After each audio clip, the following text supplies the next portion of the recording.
हमारा टॉपिक है बाइबल में शैतान के विषय में ज्यादा नहीं लिखा गया है।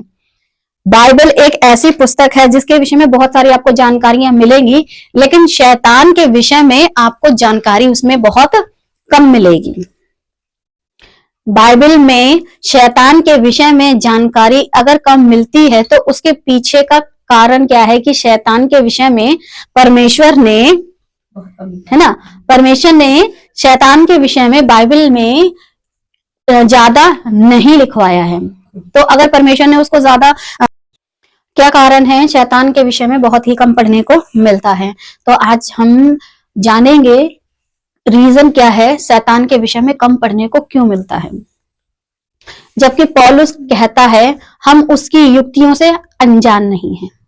अब पौलुस को ऐसा क्या मिल गया था शैतान के विषय में कि वो बताता है कि हम उसकी युक्तियों से अनजान नहीं हैं। दूसरा कुरिन्थियों 2:11 में जब आप पढ़ोगे तो पौलुस इस लेटर में लिखता है कुरिन्थियों की कलीसिया के लोगों के लिए कि शैतान का हम पर दाव ना चले, क्योंकि हम उसकी युक्तियों से अनजान नहीं। शैतान के विषय में कम से कम लिखा होने के बावजूद भी पौलुस को कहां से ऐसी शिक्षा मिली या उसको कहां से ऐसा ज्ञान मिला या उसको कहां से ऐसी बातें मिली जिसके चलते पौलुस कहता है हम उसकी युक्तियों से अनजान नहीं। अगर पौलुस और उस समय के चेले अनजान नहीं हैं उसकी युक्तियों से, तो क्या आज के समय के पास्टर सेवक अनजान है या जानते हैं उसकी युक्तियों को? परमेश्वर ने जिस मनुष्य के विषय में बाइबल में कम से कम लिखा, ठीक है, और बाइबल को भी लोग पढ़ते भी कम से कम हैं, तो फिर शैतान के विषय में एक तो वैसे ही कम लिखा है, ऊपर से आप पढ़ते बहुत कम हो, तो फिर आप कैसे कह सकते हो कि हम उसकी युक्तियों से अनजान नहीं। जबकि पौलुस के विषय में अगर देखा जाए, उसके जीवन की हिस्ट्री को देखा जाए, तो पुराना जो नियम है वो उसको बहुत अच्छे से, उसका जिसे कहते हैं टीचर, वो टीचर था इस चीज का, तब वो इस बात को कह पाया। और हम अगर आपको, अपने आप को और बहुत सारे लोगों को लेकर के चले तो पढ़ते ही बहुत कम है। जितना पढ़ते हैं उस हिसाब से क्या हम उसकी युक्तियों से अनजान हैं या हम उसकी युक्तियों को जानते हैं? नहीं जानते। अनजान नहीं का मतलब है कि वो जानता था कि उसकी युक्तियां, उसकी चालें और उसका तरीका, उसकी बातचीत क्या है और कैसी है, ठीक है, वो जानता था। लेकिन क्या हम जानते हैं पौलुस के नजरिए से कि क्या हम जानते हैं? अगर पौलुस जी से पूछा जाता कि भाई आप तो सब जानते थे कि कैसी उसकी युक्ति थी, योजना थी, लेकिन बाइबल में तो बहुत कम लिखा था, फिर आपको कैसे पता चला उसके विषय में? लेकिन बाइबल बहुत कम बताती है।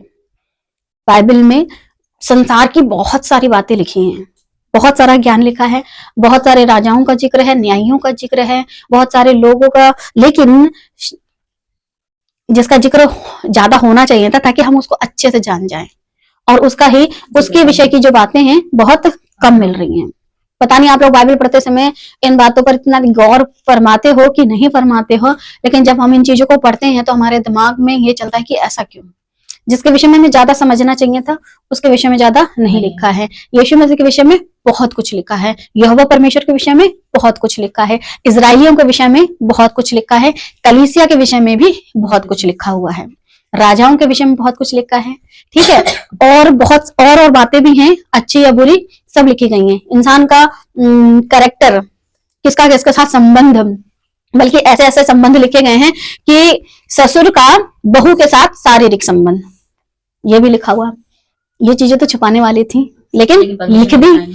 फिर एक जगह ऐसा है देवर का भाभी के साथ संबंध, फिर एक जगह है भाई का बहन के साथ शारीरिक संबंध। ये शारीरिक संबंध जो चीजें छुपानी थी परमेश्वर, वो आपने इतनी हाईलाइट करके लिखी हैं कि अब जो लोग पवित्र शास्त्र को पढ़ते हैं तो कहते देखो ये रहा इनका पवित्र शास्त्र जिसमें ऐसी बातें लिखी हुई हैं। एक भाई अपनी बहन पे मोहित हो जा रहा है, ठीक है, एक ससुर अपने बहू से शारीरिक संबंध रख रहा है, एक बाप अपनी बेटियों से बच्चे पैदा कर रहा है, दारू पी के मतवाला हो रहा है। कौन? नूह दारू पी के मतवाला हो रहा है, जिसने दुनिया में एक इकलौता प्राणी वो और उसका परिवार उसकी वजह से बचा। धर्मी पुरुष दारू पी के नंगा हो गया। सोचो ऐसी ऐसी स्टोरियां जो आपने छुपानी थी वो तो आपने लिखवा दी। हम जैसे लोग ऐसे अगर बात करें, जीसस पापा सामने हो और अगर हमसे उनसे पूछना हो कि आपने ये सब तो लिखवा दिया, लेकिन जिसके बारे में लिखवाना था वो बातें आपने क्यों नहीं लिखवाई? हम कैसे जाने उसके विषय में? ऐसी ऐसी घटनाएं हैं बाइबल में कि एक लड़का था, उसको एक लड़की बहुत पसंद आई, यानी याकूब के 12 भाइयों में से उसकी बहन। अब उसने उसको जबरदस्ती उसके साथ रेप किया। रेप करने के बाद उसे इतनी अच्छी लगी कि वो कहता मुझे इससे शादी करनी है। लेकिन उसके भाई कहते हैं कि अच्छा, इसने हमारी बहन को अशुद्ध किया है। वो पूरे के पूरे उनके गांव का खतना करवा करके, और जब खतना की दशा में वो होते तभी मार डालता है दोनों भाई मिलकर के कि हमारी बहन का रेप किया इसने। तो बाइबल में जब आप ऐसी घटनाएं पढ़ोगे, पवित्र शास्त्र, ये कैसा पवित्र शास्त्र है जिसमें ऐसी ऐसी घटनाएं पाई जाती हैं? मतलब कहीं भी किसी भी रिश्ते में कोई मर्यादा नहीं है। मूसा की जो माता है वो उसके पिता की फूफी है, ठीक है। और ऐसे ऐसे लोग हैं इस दुनिया में, ऐसे रिश्ते हैं, ऐसे जीवन है, ऐसी बातें हैं। जब आप बाइबल में पढ़ोगे तो पढ़ते वक्त आपकी बुद्धि खराब, क्योंकि जो रिश्ते हैं वो आपसे बर्दाश्त से बिल्कुल बाहर हैं कि ऐसा क्या है। लेकिन शैतान के विषय में बहुत कम, इंसान के विषय में बहुत ज्यादा। जो बातें गुप्त रखनी चाहिए थी वो ओपन हो रही हैं, जो बातें ओपन होनी चाहिए थी वो गुप्त हो रही हैं। क्या कारण है? ऐसा क्यों? शैतान के विषय में ऐसा क्या पता था पौलुस को? हाँ, शैतान के विषय में ऐसा क्या पता था पौलुस को? पौलुस के नजरिए से शैतान के विषय में हम जानेंगे, और बीच में एक व्यक्ति और है, उसके विषय से भी हम जानेंगे। लिखा है शैतान की कौन कौन सी युक्तियां हैं। शैतान की युक्तियां, उसकी खूबसूरती इतनी थी कि हमने जो भी इमेजिनेशन करते हुए जो चित्र थे वो बाकायदा बहुत ही खूबसूरती वाले रखे हैं कि जो व्यक्ति इतना खूबसूरत, जिसके पास इतना टैलेंट, जो जिसकी बातों में इतना लुभावनापन, जिसकी सुंदरता में लोग मोहित हो जाएं, जिसके शब्दों में लोग अपना क्या कहते हैं आपा हो दें, इतना सब कुछ उसके पास, और हम उसकी युक्तियों से अनजान अगर हैं, तो इस वीडियो के माध्यम से और यहाँ पर जो आपको शिक्षा इस समय दी जा रही है, इसके माध्यम से आप उसकी युक्तियों को अच्छे से समझने पाएंगे। प्रकाशित वाक्य 12:9, प्रकाशित वाक्य 12:9। अब ये उसकी बात चल रही है जिसे कहते हैं तब वह बड़ा अजगर, अर्थात वही पुराना सांप जो इब्लिस और शैतान कहलाता है, क्योंकि हम उसी के विषय में बात कर रहे हैं ना, तो प्रकाशित वाक्य में उसके विषय में आपको थोड़ा सा जिक्र मिलेगा पढ़ने के लिए। और सारे संसार का भरमाने वाला पृथ्वी पर गिरा दिया गया। सारे संसार का भरमाने वाला वही अजगर क्या हुआ है, इस पृथ्वी पर गिरा दिया गया है, और उसके दूत उसके साथ गिरा दिए गए हैं। कुछ इस तरीके से उसके दूत उसके साथ गिरा दिए गए हैं। लूका 10:18। ये बात कौन कहता है? यीशु मसीह। उसने उनसे कहा, मैं शैतान को बिजली के समान स्वर्ग से गिरा हुआ देख रहा था। प्रकाशित वाक्य हमने पढ़ा, उससे के बाद हमने लूका को पढ़ा है। अब लूका में जब मसीहा इस बात को कहते हैं कि मैं शैतान को बिजली के समान स्वर्ग से गिरा हुआ देख रहा था, और जो लोग प्रकाशित वाक्य की पुस्तक पढ़ते हैं वो पूरी की पूरी दृष्टांत है ना, दृष्टांतों की, एपोकलिप्स जिसे कहते हैं कि दर्शनों की पुस्तक, उस दर्शन की पुस्तक में जिसका जिक्र हुआ है कि मैं शैतान को बिजली के समान गिरा हुआ देख रहा था। और ये बात, ये जो पुस्तक है यीशु ने कब लिखवाई है? जब वो ऊपर स्वर्ग को चले गए थे। लेकिन उससे पहले ये इस बात को कहते हैं कि मैं शैतान को बिजली के समान स्वर्ग से गिरा हुआ देख रहा था। तो जाकर के जब लौटते हैं तो यीशु से कहते हैं कि तेरे नाम से जब हमने वहां पर क्या कहते हैं हम काम किए, दुष्ट आत्माएं भी हमारे बस में है। सांप और बिच्छू को रौंदने का जो अधिकार था वो सारा सब कुछ उनको परमेश्वर ने दिया। तो परमेश्वर कहता इससे खुश मत हो, खुश किससे हो कि तुम्हारा नाम जीवन की पुस्तक में है। तो आज हम परमेश्वर के वचन में से सबसे इंपॉर्टेंट पार्ट क्या है? आपका नाम जीवन की पुस्तक में है। लेकिन एक व्यक्ति ऐसा भी है ना जिसका नाम कट चुका है।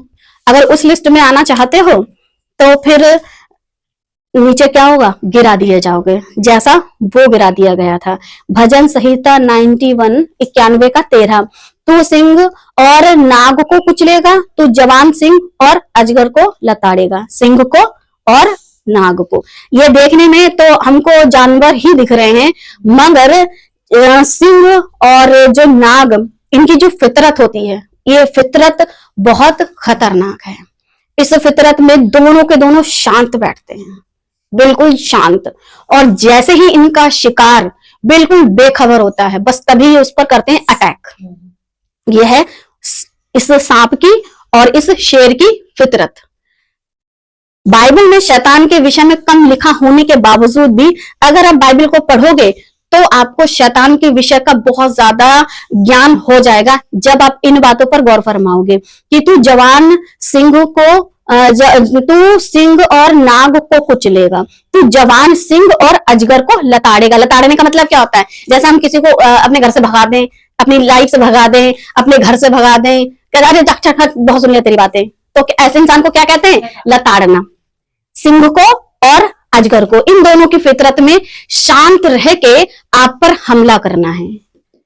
इनकी फितरत में आपको शैतान नजर नहीं आता। ऐसी फितरत वाले इंसान और ऐसे फितरत वाले मनुष्य से आपको रहना है सावधान, जो आपको गिराने के लिए बहुत कोशिश करते हैं। तो ऐसे इंसानों के जीवन से आपको क्या नजर आएगा? शैतान। और परमेश्वर यीशु मसीह ने जवान सिंह और अजगर दोनों को लताड़ा। शास्त्री, फरीसी, याजक, महायाजक जो वचन की शिक्षा में मिलावट कर रहे थे, यीशु कैसे उनको लताड़ दिया करते थे? क्योंकि वो धीरे से आते थे और कहते थे तुम बहुत अच्छे हो, तुम गुरु हो, लेकिन हमें ये बताओ क्या हमको कैसर को कर देना चाहिए? कैसर मतलब वहां का राजा। अब राजा के खिलाफ अगर यीशु ने बोला तो फिर क्या राजा क्या करेगा? जाहिर सी बात है राजा के खिलाफ हुए नहीं कि राजा तुरंत उनको क्या देगा? दंड देगा। लेकिन यीशु मसीह जानते थे कि तुम सिंह हो, मतलब सिंह मतलब ऐसे जानवर की प्रवृत्ति वाले हो कि मेरे को तुम शिकार करने के लिए ताक लगा के बैठे हुए हो। और इन दोनों को आदत थी ताक लगा के बैठना और अटैक करना। अब ये सिर्फ जानवरों का उदाहरण है, लेकिन प्रवृत्ति किसमें, इनमें क्या काम, किसकी काम कर रही है? शैतान की। तो जब हमें शैतान के विषय का अगर ज्ञान रखना, और पौलुस को इतना था तो पौलुस ने इन बातों को बड़ी बारीकी से समझा कि ये लोग शैतान की हिसाब से हैं, कि शैतान भी कैसे करता है? ताक लगा के बैठता है, और उसके बाद जैसे ही मौका मिलता है किसी ना किसी इंसान के अंदर घुस के, और उसके बाद फिर आपके जीवन को तबाह करने का काम करता है। दूसरा यूहन्ना 1:7, क्योंकि तू बहुत से ऐसे भरमाने वाले, क्योंकि बहुत से ऐसे भरमाने वाले जगत में निकल आए हैं जो ये नहीं मानते कि यीशु मसीह शरीर में होकर आया। भरमाने वाला और मसीह विरोधी यही है। अब इसमें शैतान की छवि आपको नजर आ रही है, और वो छवि किसके विषय में और किसके विरोध में आपको उकसाएगी? बहुत सारे लोग यीशु मसीह को नहीं मानते हैं, ये कि वो परमेश्वर है, शरीर में होकर आया। ऐसा नहीं हो सकता, परमेश्वर कभी भी शरीर में होकर नहीं आएगा। और लिखा है मसीह विरोधी वही है। मसीह विरोधी मतलब शैतान वही है। इस वाली आयत में भी आपको शैतान के विषय में पढ़ने को मिल रहा है। इससे पहले जो आपको पढ़वाई गई थी उसमें भी आपको शैतान के विषय में पढ़ने को मिल रहा है, ताक लगाने वाला, और यहाँ पर विरोध करने वाला, ठीक है, भरमाने वाला। ये सब किसका हरकत है? ये सारी शैतान की। लिखा तो है, बस आपको ये समझना है कि उसके विषय में एक होता है कि कब बना, कैसे बना, क्या कर रहा था, कहाँ गया था, बच्चे कितने थे, भाई कितने थे, बहन थे कितने थे, परिवार कितने थे, कुनबे कितने थे, कहाँ रह रहा था, कहाँ नहीं रह रहा था। इस तरीके से होता है। जैसे इजराइल कितने प्राणी थे, फिर कितने से कितने बन गए, फिर एक कुनबा हो गया, फिर वो जंगल में रहे, फिर वो जंगल से इधर हो गए। उनके विषय की पूरी डिटेल है। शैतान के विषय की ऐसी बिल्कुल साफ सुथरी डिटेल तो नहीं है, लेकिन जो ये हरकतें हैं उनसे आप उसकी सारी डिटेल पता कर सकते हो। और ये पौलुस का तरीका था बाइबल को पढ़ने का, कि भरमाने वाला जो जगत में है और मसीह का जो विरोधी है वो क्या चाहता है कि आप कभी इस बात को मत मानो कि यीशु परमेश्वर है जो कि शरीर में होकर आए हैं। ये है उसकी युक्तियां जिसको पौलुस समझ रहा था। प्रकाशित वाक्य 20:10, उनका भरमाने वाला शैतान आग और गंधक की उस झील में जिसमें वह पशु और झूठा भविष्यवक्ता भी होगा डाल दिया जाएगा, और वे रात दिन युगानुयुग पीड़ा में तड़पते रहेंगे। एक तरफ उसका अंत आपको बताया गया है, ठीक, दूसरी तरफ जो आपने अभी पीछे जो आयत पढ़ी उसमें मसीहा जो है मेरे और आपके लिए क्रूस पर मरे, शरीर में होकर आए, ठीक। तो वो परमेश्वर आज भी जिंदा है जिसके विषय में आप पढ़ रहे हो, लेकिन शैतान का अंत आपको यहाँ पढ़ने को मिलेगा। शैतान का अंत है कि वो रात दिन पीड़ा में तड़पता रहेगा। अब वो तड़पेगा, उसके जो लोग हैं, भरमाने वाला शैतान और पशु और झूठा भविष्यवक्ता, जितने भी शैतान की आत्मा से भविष्यवाणी कर रहे हैं, वो सारे ही झूठे भविष्यवक्ता वही पाए जाएंगे। उनका भी अंत यहाँ पर मिल गया। पशु मतलब जो चालाकी दिखा रहा था, जिसे कहते हैं वही पुराना अजगर, जिसने मनुष्य को फंसा रखा था बातों में, जो ताक लगा करके बैठता था, वो भी वहां मिलेगा। और शैतान सबको भरमाने वाला, वो भी इनके अंत के विषय में तो पक्का है। अब जिसके विषय में ये पक्का है कि गड्ढे में गिरेगा ही गिरेगा, कितने हैं उसके पीछे चलना चाहेंगे? अगर आपसे नहीं, ऐसे कैसे बहुत सारे हैं, आपसे ये पूछ रहे कितने हैं उसके पीछे चलना चाहेंगे? चाहेंगे, चल रहे हैं नहीं, चाहेंगे। भाई जिसको पता है वो नहीं चलेगा। मैंने ये पूछा कितने हैं उसके पीछे चलना चाहेंगे, तो जवाब क्या होना चाहिए कि बहुत कम, बहुत कम उसके पीछे चलना चाहेंगे। कोई नहीं चाहेगा कि तुम गड्ढे में जा रहे हो तो मैं गड्ढे में जाऊं। तो ये पूछा ना कि कितने हैं उसके पीछे चलना चाहेंगे। लोग कहेंगे कि अरे पागल है क्या, हम क्यों चलें उसके पीछे? लेकिन तब चलोगे जब आप उसकी युक्तियों से अनजान। देखो, जब मैं किसी को नहीं जान रही हूं कि आने वाले समय में इसका भविष्य क्या है, तो हम उसके पीछे चलेंगे। जब हमें मालूम है कि तुम राजा हो, तो फिर राजा के पीछे चलेंगे। बहुत सारे इस दुनिया में नेता लोग हैं, खड़े होते हैं इलेक्शन में, उनके पीछे कितनी कितनी भीड़ होती है भीड़। लेकिन उनमें से किसी के बारे में आपको ये पता हो कि ये नेताजी तो है, लेकिन आज दिख रहे हैं, कल प्रॉपर्टी लेके भाग जाएंगे। तो कितने हैं जिनको ये पता हो कि ये बंदा एक दिन भाग जाएगा, उसके पीछे कितने चलेंगे? कोई नहीं चलना चाहेगा। लेकिन जब वो ये वायदा करे कि मैं हमेशा तक तुम लोगों को सब कुछ देता रहूंगा, तो फिर कितने उसके पीछे चलेंगे? जब वो यीशु मसीह से कह सकता है कि ये सारा राज्य, ये सारा वैभव मैं तुझे दूंगा, मुझे झुक करके प्रणाम कर, तो कितने हैं जिनको वो नहीं कह सकता है? क्या और इंसान कोई बचा है? जब यीशु मसीह के विषय में लिखा है कि वो यीशु मसीह के पास जाकर के कहता है मैं सारा वैभव, सारा राज्य तुझे दूंगा, तो किसकी युक्ति थी? कौन था वहां पर? शैतान। सब कुछ देने को तैयार था। तो अब कितने लोग चलेंगे जब वो ये कहे कि मैं सब कुछ दूंगा? लेकिन अगर बाइबल की ये वाली आयत को आपने पढ़ लिया, यह है शैतान के विषय में कि उसका दी एंड हो जाएगा, एक दिन वो ऐसी आग में डाल दिया जाएगा जहां युगानुयुग पीड़ा में तड़पता रहेगा। अब जब वो तड़पता रहेगा, तो जो उसके पीछे पीछे चल रही थी भीड़, वो कहां जाएगी? तो क्या हम अब उसकी युक्तियों से अनजान हैं? हमारे पास तो पता है ना कि शैतान और उसकी युक्तियां क्या है और उसका अंत क्या है, उसकी शुरुआत क्या है। एक, वो स्वर्ग का अधिकारी नहीं है जो आपको स्वर्ग में यानी कि हमेशा की शांति दे। दूसरा, हम उसकी युक्ति से अनजान नहीं है क्योंकि उसका खुद एक दिन अंत हो जाएगा, तो मैं ऐसे के पीछे क्यों जाऊं? तो जब मुझे किसी के बारे में ये पता होता है कि ये व्यक्ति अच्छा नहीं है, चोर है, लुच्चा है, लफंगा है, तो क्या करते हैं? उसके पीछे जाते हैं? नहीं जाते। लेकिन जब हमें पता चले अरे ये तो बहुत पैसे वाले हैं, राजा है, बढ़िया है, दानदाता है, दानवीर है, अच्छा है, ये बड़ा अच्छा बंदा है और इसके जीवन में कभी कुछ गड़बड़ नहीं हुई है, तो उससे क्या रखता है इंसान? रिश्ता रखता है। धर्मी हो, अच्छा हो, बढ़िया हो, उससे तो रिश्ता रखता है। लेकिन जब पता चला जाए कि वो लुटिया चोटा है, लड़कियों के पीछे लगता है और आपके पैसे खा जाता है और आपके साथ बुरा रिश्ता रखना चाहता है, बुरी नजर रखता है, ऐसों के पीछे कौन चलता है? वही चलते हैं जिनकी आंखों पे पट्टी पड़ी होती है, जिन्हें अपनी जिंदगी प्यारी नहीं होती। अगर जिंदगी प्यारी होगी तो आप परमेश्वर और उसकी बातों को समझोगे।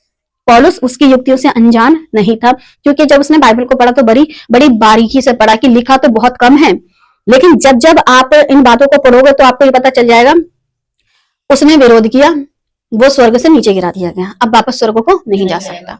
और जो खुद स्वर्ग नहीं जा सकता वो मुझे क्या ले जाएगा? दूसरा, जिसको खुद आग में डाल के खत्म कर दिया जाएगा, उसके साथ जो उसके चेले चपेटे होंगे वो भी सब आग में डाल के खत्म कर दिए जाएंगे।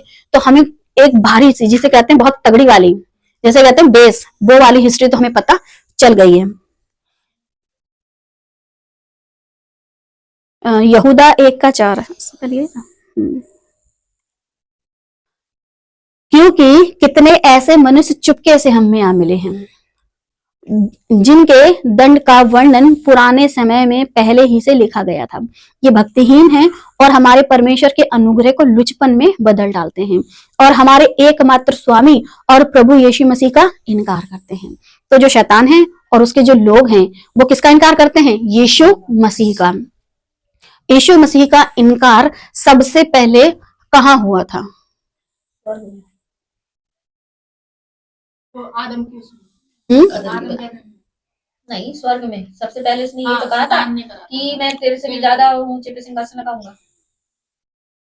यीशु मसीह की बात चल रही है।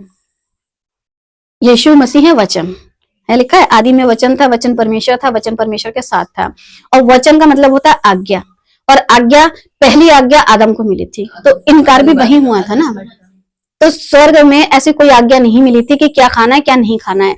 आज्ञा की शुरुआत अदन की वाटिका से हुई थी, यानी यीशु मसीह जो वचन है वो वचन आपको वहां मिले थे, जब वहां मिले थे और वहां से शुरुआत हुई थी।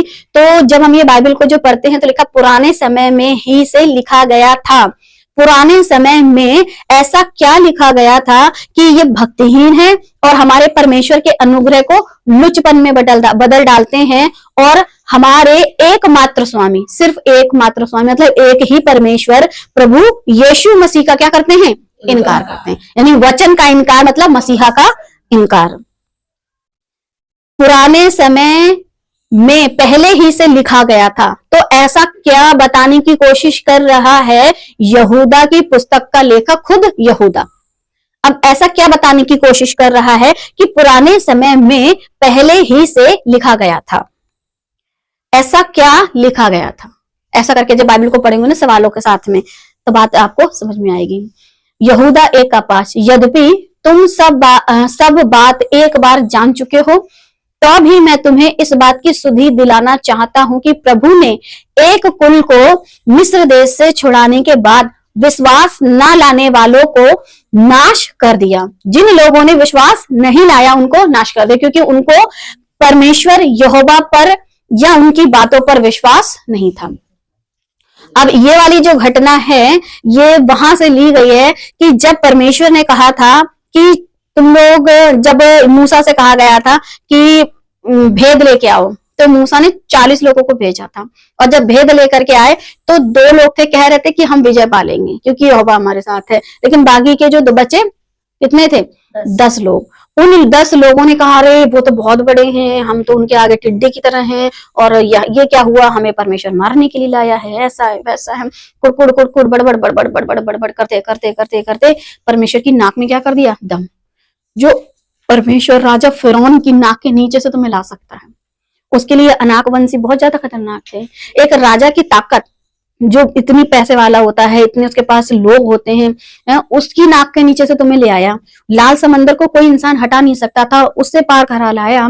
तो ये जो इंसान इतने लंबे चौड़े भले ही दिख रहे थे, क्या परमेश्वर के लिए कम था कि उन लोगों के साथ परमेश्वर हार जाते?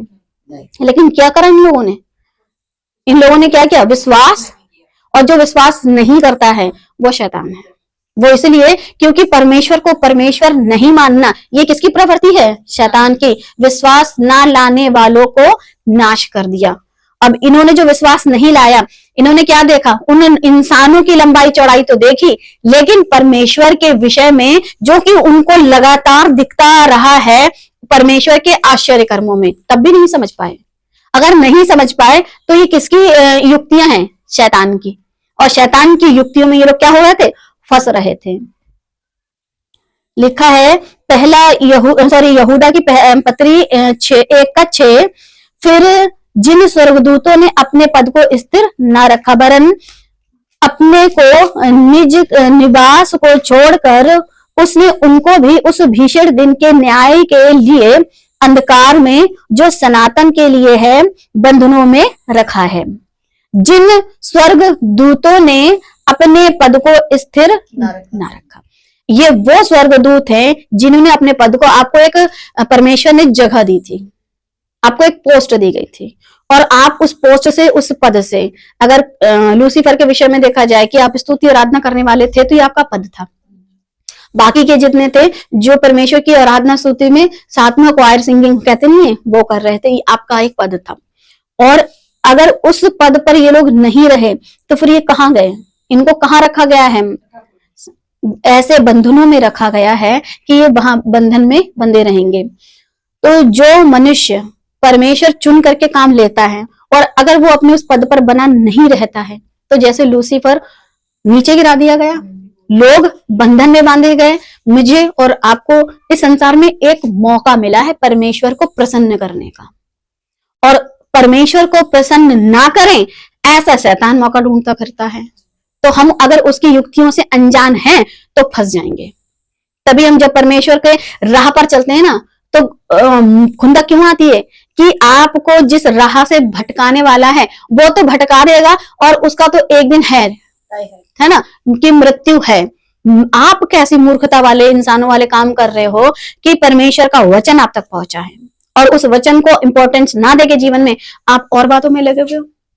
और अगर लगे रहोगे तो उसके पीछे क्या होगा, जब ये बंधन में है तो तुम भी बंधन में पड़ जाओगे, जब ये आता गड्ढे में तुम भी चले जाओगे, क्योंकि आप उसकी युक्तियों को जानने के बाद भी, पौलुस बता रहा है कि उसकी युक्तियां, हालांकि उसके विषय में लिखा बहुत कम है लेकिन पूरी बाइबल में उसी के विषय में लिखा है।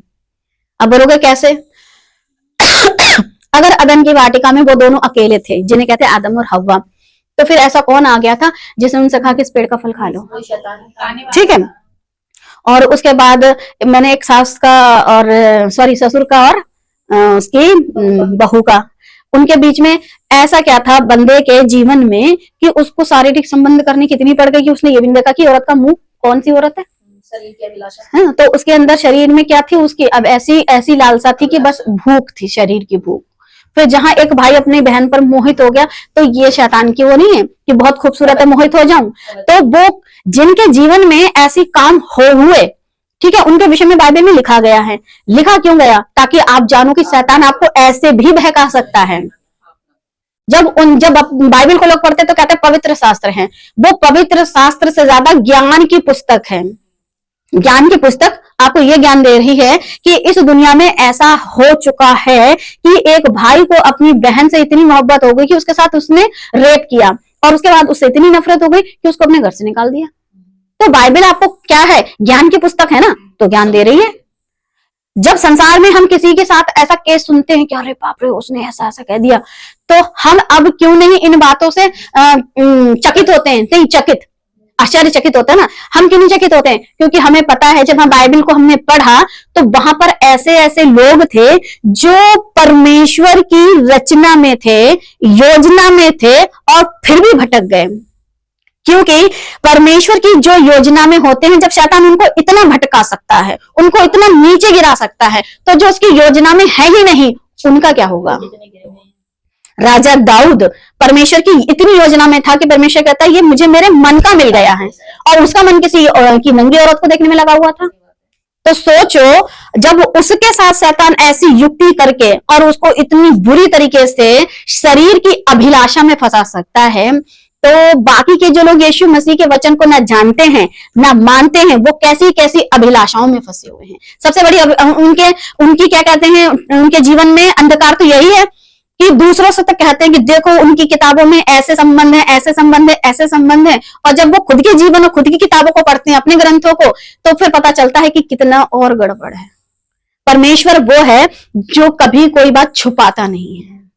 शैतान के विषय में डायरेक्ट कुछ नहीं लिखा है, लेकिन इनडायरेक्ट उसी के विषय में बहुत कुछ लिखा है। तभी तो हम उसकी युक्तियों से अनजान नहीं है, वरना ऐसा क्यों होता? परमेश्वर ने हमें सिर्फ उसका अंत बताया है। तो अदन नाम बारी में था तो गिरा दिया गया, तेरा यहाँ क्या लिखा है तो उसको बंधनों में बांधा गया है। उससे पहले क्या पढ़ा था कि हमेशा के लिए डाल दिया जाएगा, उसका अंत अंत अंत कैसे होगा हमें वो पता है। तो जिसके अंत के विषय में हमें पता है, उसकी युक्तियों के विषय में भी पता होना चाहिए।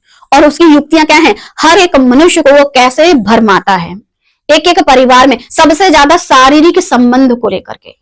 हर एक मनुष्य ऐसी शरीर की अभिलाषा से कि कोई भी रिश्ता, जो रिश्ता है ना, बाइबल के अंदर जो रिश्तों की बात आई है, पहले एक नॉर्मल जीवन था, कोई रिश्ता नहीं था, लेकिन रिश्ते बाद में बने जब परमेश्वर ने व्यवस्था दी। और रिश्ते के लिए परमेश्वर ने पहले व्यवस्था क्यों नहीं दी? अगर पूछा जाए कि अगर ऐसा था तो परमेश्वर को पहले व्यवस्था देनी थी।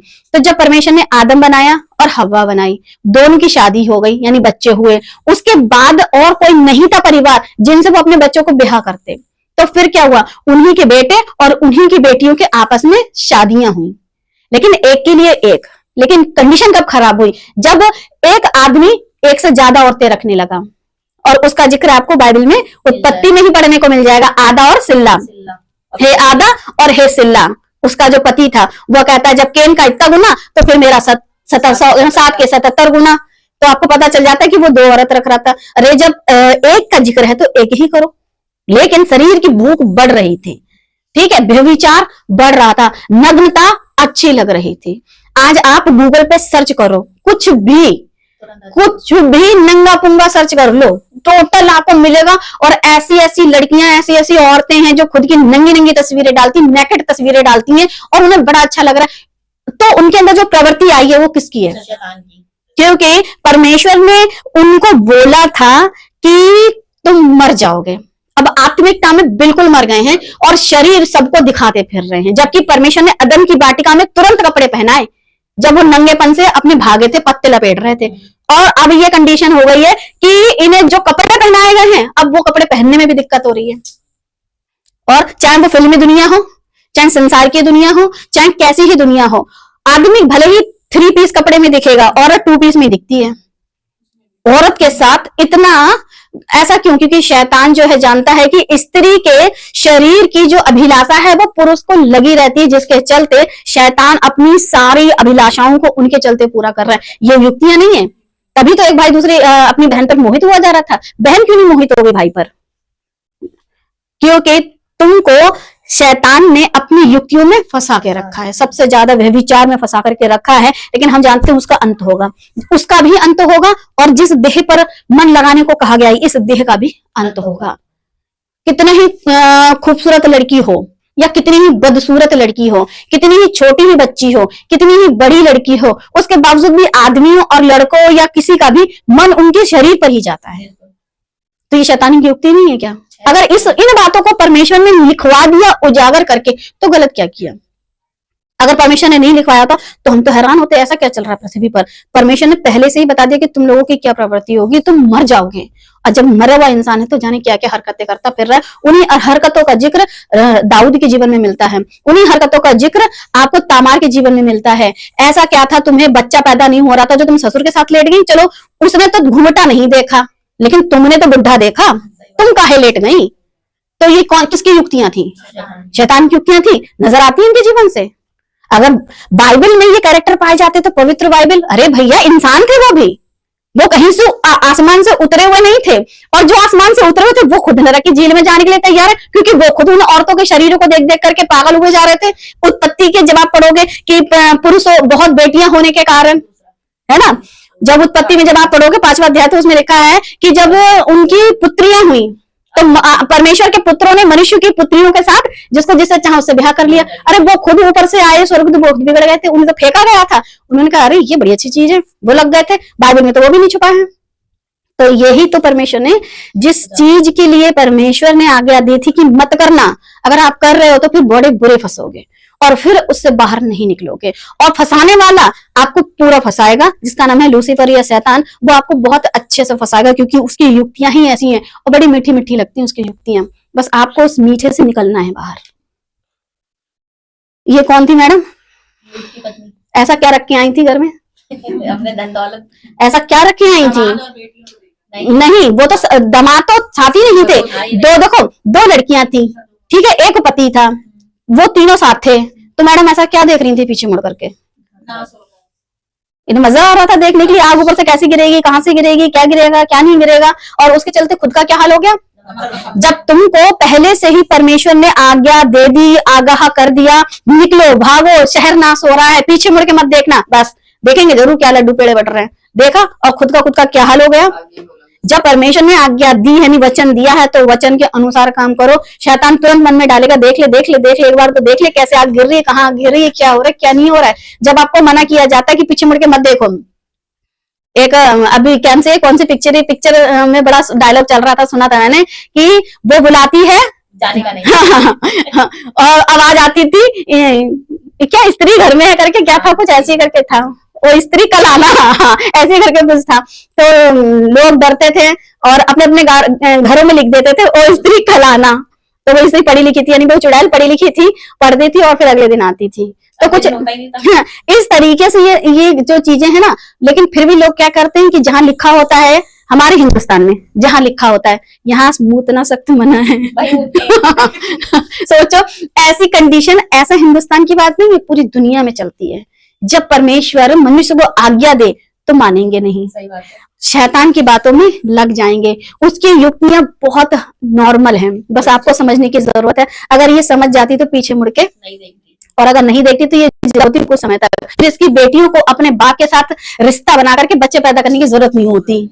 अगर ये जिंदा होती तो फिर अपने पति के साथ होती, तो फिर युक्ति किसकी थी यहाँ पर? शैतान। इसके भेजे में क्या डाल दिया, मुड़ के देख ले। और उसके बाद बुढ़ा शराबी, बेटियां दोनों प्रेग्नेंट। बाइबल में ऐसी बातें लिखी हैं, लेकिन लोग क्या कहते हैं कि अरे तुम्हारी बाइबल में इतना कुछ है। कुछ भी ढपा नहीं है जो खोला ना जाएगा। यीशु मसीह ने सारी बातें बिल्कुल ओपनली बताई हैं। ऐसा कोई और ग्रंथ है जो इतनी सच्चाई देगा? कोई भी बात ऐसी नहीं है जो इंसान से छुप जाए। इंसान को हर शैतान की प्रवृत्ति के विषय में बताया गया है। यहूदा 1 का 7, जिस रीति से सदोम और गमोरा और उनके आसपास के नगर जो इनके समान व्यभिचारी हो गए थे। कैसे हो गए थे? व्यभिचारी। एक का शरीर दूसरे शरीर को चाह रहा था, और चाहत भी ऐसी थी कि आदमी आदमी को चाहता था, और औरत को चाहती थी, जानवर इंसान के साथ लेट रहा था, इंसान जानवर के साथ लेट रहा था। वो था आदमी, वो आदमी से प्यार करता हूं वाली कंडीशन आ गई थी। इतना पाप, व्यभिचार, ये शरीर के काम, ये गंदे काम अगर बाइबल में लिखाएंगे तभी तो पता चला कि शैतान की युक्तियां ऐसी भी हैं कि आदमी आदमी। और आज भी लोग बड़े खुले आम, कई सारे देशों में ये सब चल रहा है, तो अपने देश में भी चल रहा है। तो अब ये सब के सब आग में जलने के लिए तैयार हो रहे हैं धीरे धीरे, क्योंकि सरकार इनको मौका दे रही है, इनको इसको लीगल ठहरा रही है। लेकिन हमको क्या करना है? अपना तो एक ही काम है कि यीशु मसीह की बातों पर मन लगा लो। अपने सारे तन से, सारे मन से, सारी बुद्धि से, सारी युक्ति के साथ अपने परमेश्वर से प्रेम रखोगे, तभी आप शैतान और उसकी युक्तियों को समझोगे कि व्यभिचार के कारण इनका क्या हो गया था? पराये शरीर के पीछे लग गए थे। पराये शरीर, एक होता है अपना शरीर, एक होता है सामने वाले का शरीर, उसके पीछे लग गए थे। और इसके चलते क्या हुआ था? आग के अनंत दंड में पड़कर दृष्टांत ठहरे। तो अगर ये स्टोरी परमेश्वर नहीं लिखवाते, ठीक है, तो तुमको कैसे पता चलता कि व्यभिचारियों के ऊपर आग गिरेगी आने वाले टाइम में? जब बताएंगे नहीं परमेश्वर तो पता कैसे चलेगा? दृष्टांत का मतलब है कि कहानी है हमारे लिए कि देखो, एक औरत परमेश्वर के वचन का इनकार करती है तो तुरंत के तुरंत ऑन द स्पॉट नमक का खंबा, यानी बिल्कुल बेकार हो जाती है। वैसे ही मैं और आप अगर परमेश्वर के वचन में नहीं बने रहेंगे तो हमारा जीवन भी बेकार, ठीक है। बाकी जो हरकतें कर रहे थे उनके ऊपर तो आग गिरकर परमेश्वर का प्रकोप कैसे कैसे लोगों पे गिरा जो शैतान की युक्तियों में फंसे हुए थे। तो मैं और आप शैतान की युक्तियों से अनजान नहीं है। पौलुस ऐसे पढ़ते थे, यहूदा 1 का 11, उन पर हाय, किन पर? केन, ठीक है ना? हाँ, जो केन के समान कैसे चलते हैं? चाल, और मजदूरी के लिए बिलाम के समान भ्रष्ट हुए हैं, और कोरहा के समान विरोध करके नाश हुए हैं। अब 3 और इंपॉर्टेंट लोग हैं जिनके विषय में हम ये बात करेंगे। थोड़ा सा ये और रह गया है। एक व्यक्ति है केन, इसकी चाल है कोरहा। केन की चाल खराब थी, बिलाम जो था वो मजदूरी के चक्कर में लग गया था, और कोरहा जो था उसने विरोध किया था। अब ये 3 व्यक्ति, इन 3 व्यक्तियों का जिक्र है।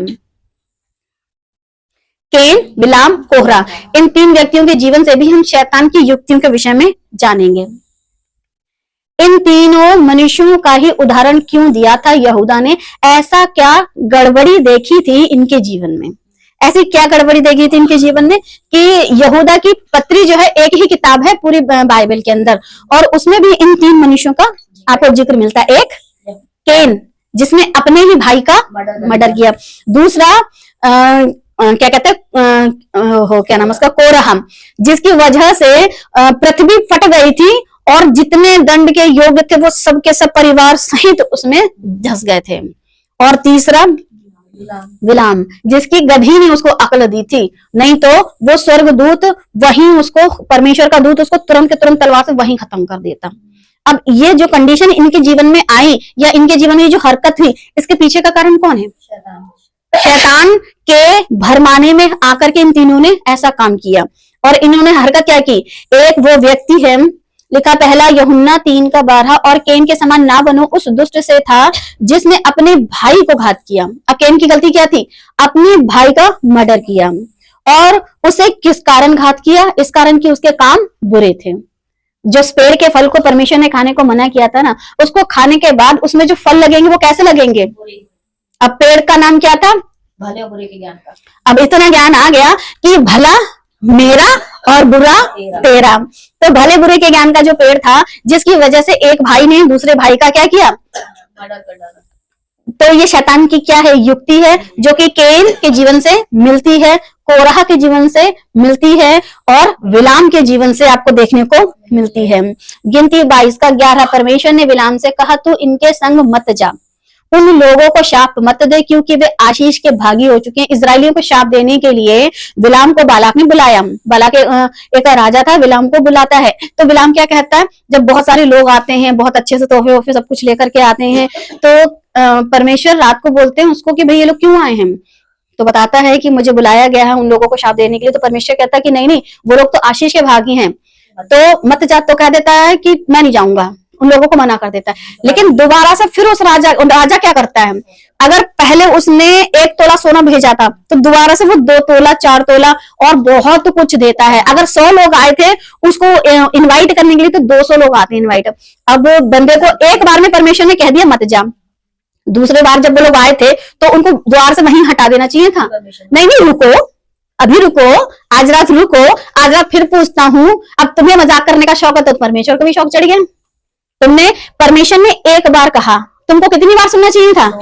2 बार। 2 बार बाइबल बताती है कि जब परमेश्वर एक बार बोले तो आपको 2 बार सुन लेना चाहिए। लेकिन ये इतने वो था कि परमेश्वर ने एक बार तो बोल दिया, अभी रुको, आज रात रुकेंगे और फिर देखते हैं। फिर दूसरी बार परमेश्वर को, तो फिर अब आपको मजाक की आदत है, तो उन्होंने भी कहा कि भाई चला जा। लेकिन जैसे ही सुबह चला, परमेश्वर मुझे बहुत गुस्सा है जब तू गया। देखो तुम गए, परमेश्वर ने आज्ञा भी दी, लेकिन तुम गए और फिर परमेश्वर क्या कहता है कि और उसके जाने के कारण परमेश्वर का क्रोध भड़क उठा। रात में परमेश्वर कहता है चला जा, और सुबह कहता है कि मेरा क्रोध तुझ पर भड़का हुआ है। जब तुमको एक बार में बात समझ में नहीं आएगी तो फिर परमेश्वर ऐसी मजाक करेंगे। लेकिन क्रोध अंदर से भर गए थे। जब मैंने एक ही बार कहा था तो भेजे में बात नहीं घुस रही थी। जब हम अपने बच्चों से कई बार कहते हैं ना कि एक बार बात नहीं घुस रही थी, तो फिर परमेश्वर का नेचर कैसा है? अपने आप को रखो, जब आपके बच्चे, आपके बड़े, आपका परिवार आपकी आज्ञा की, आपकी बातों की वैल्यू ना रखता है। यहोवा का दूत उसका विरोध करने के लिए मार्ग रोक कर खड़ा हो गया। वह अपनी गधी पर सवार होकर जा रहा था और उसके संग उसके 2 सेवक भी थे। फिर क्या हुआ? गधी को मारा। लिखा है गिनती 16 का 10, और तुझे और तेरे सब लेवी भाइयों को। ये तीसरा बंदा है, क्योंकि गधी बोलती है, वो सुनता है, फिर डर जाता है, फिर कहता है परमेश्वर से फिर बोलते हैं कि ऐसा तू जा, लेकिन जो मैं कहूं वो मुंह से निकालना। लेकिन जब परमेश्वर ने आपको पहले ही मना कर दिया था, तो ऐसा क्या कारण था कि आप चल दिए दोबारा से पूछ कर कि प्रभु मैं चला जाऊं, मैं चला जाऊं? आपके अंदर क्या था? लालच। और जो केन जो था, और हाबिल की जो किस्सा मैंने आपको बताया, अपने भाई से इतनी नफरत है ना, इतनी जलन, पद प्रतिष्ठा, इतनी आपके अंदर लालसा भरी हुई है। ये हरकतें किसकी हैं? शैतान की। उसकी फितरत इन लोगों के जीवन से आपको देखने को मिलती है। और तुझे और तेरे सब लेवी भाइयों को, अब ये कोरह की बात चल रही है, अपने समीप बुला लिया, फिर भी तुम याजक पद के भी खोजी हो। ऐसा कौन कह रहा है? ऐसा कौन कह रहा है? कौन है? मूसा। मूसा कहता है उससे, जिसका नाम है कोरह, क्योंकि कोरह ये बोल रहा था कि तुम भी लेवी हो, हम भी लेवी हैं, तुम्हें इतना अधिकार दिया गया, तुम मंदिर में भी जा सकते हो, परमेश्वर से भी बात कर सकते हो, फिर हम लोग क्यों नहीं कर सकते हैं? वो विरोध करता है। अब परमेश्वर ने जिसको अपने पास बुलाया है वही जाएगा। ये तुम कहो कि हम ईसाई हैं तो स्वर्ग चले जाएं, ऐसा नहीं होने का। जाएगा वही जो उसकी आज्ञा का पालन करेगा। बुलाए हुए तो बहुत हैं, लेकिन बुलाने के बाद चुनते बहुत हैं। हम में से कितने लोग हैं जो गेहूं आटा चावल खरीदते हैं, लेकिन उसके बावजूद भी चावल तो लाते हैं भर के, मतलब पैसों से। अगर 500 रुपए किलो या 1000 रुपए किलो जो भी चल रहा है, लाते हैं। लाने के बाद उसको चुन चुन के, फिर भी अगर उसमें से एक आध भी कंकड़ निकला, क्योंकि आजकल तो चुना हुआ आता है, खोपड़ी मारूंगी अब की बार में। परमेश्वर मनुष्य को भी ऐसे ही, जैसे हम चावलों में से कंकड़ चुनते हैं, ऐसा परमेश्वर चुनता है और चुन करके ही स्वर्ग में रखेगा। एक बार स्वर्ग में कूड़ा रख लिया और फिर नीचे फेंक दिया, अब दोबारा कूड़ा नहीं रखने का। ठीक है, तो फिर इतना समझ लो कि जब तुम मजाक कर सकते हो तो परमेश्वर ने भी मजाक कर लिया उसके साथ। कभी जा चला जा, और जैसे गए वैसे गुस्सा आ गया। वैसे ही तुम अगर कुछ बोलोगे तो परमेश्वर ठीक है जाओ कर लो, लेकिन उसके बाद का अंत क्या?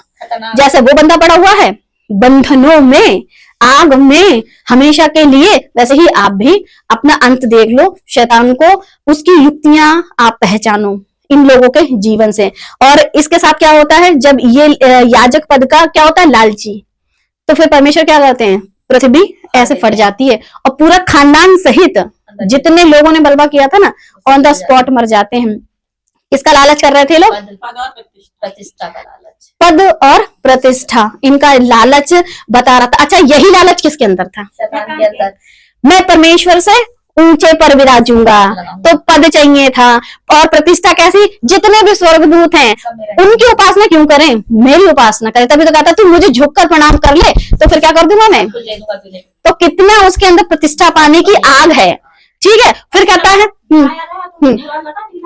क्या, किसको ना, बिल्कुल बुरा नहीं लगा,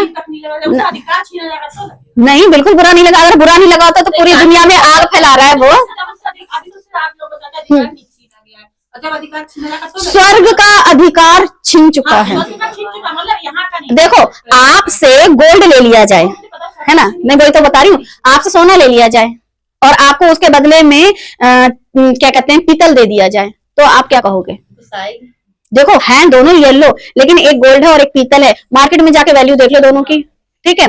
पीतल की वैल्यू नहीं है, आपको वहां से फेंका गया, फेंकने के बाद जहां भी टिक गए हो आपको लगता वो भला ही सोना है, लेकिन है क्या वो, उसकी वैल्यू नहीं है।